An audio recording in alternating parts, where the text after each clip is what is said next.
大家好，我是小颖。今天我们用土豆来做好吃的。首先把土豆去皮，然后切成薄片，再切成细丝，最后切成小碎丁。切好之后装入碗中，再加一勺盐，搅拌均匀，腌制8分钟，腌出水分。再准备一块有肥有瘦的猪肉，先切成小块。切好之后放入绞肉机里备用。再准备半个洋葱，先切成薄片。切好之后放入绞肉机里，再加几片姜丝，然后盖上，一起打成肉馅。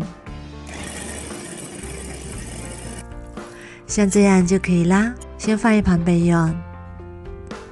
再准备一块干净的纱布，把腌好的土豆倒入纱布里，然后用力挤干水分，挤出来的土豆汁也不要倒掉，留着备用。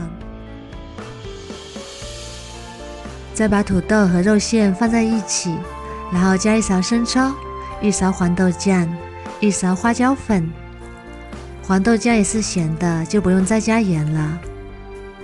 搅拌均匀之后，再加2勺淀粉，然后继续搅拌均匀，搅拌至有一点粘稠状，像这样就可以啦。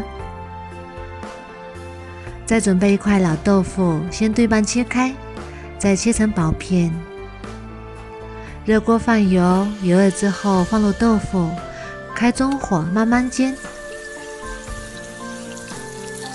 煎至一面金黄之后，再给它翻一面。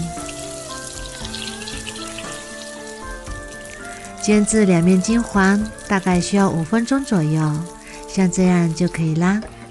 然后先盛出来，装入盘中备用。再把调好的肉馅捏成一个个小丸子，像这样就可以啦。再把丸子摆在豆腐上，然后提前把锅中水烧开，开水上锅，然后盖上，大火蒸15分钟。趁这个时间，我们准备半个红椒，先切成红椒丝，再切成小碎丁。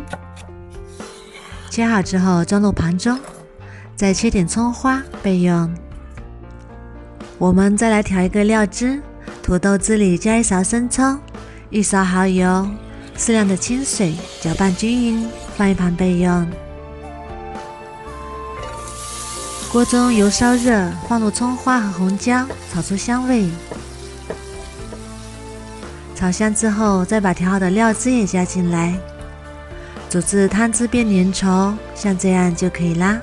然后关火备用。我们的丸子也蒸得差不多啦，哇，好香啊！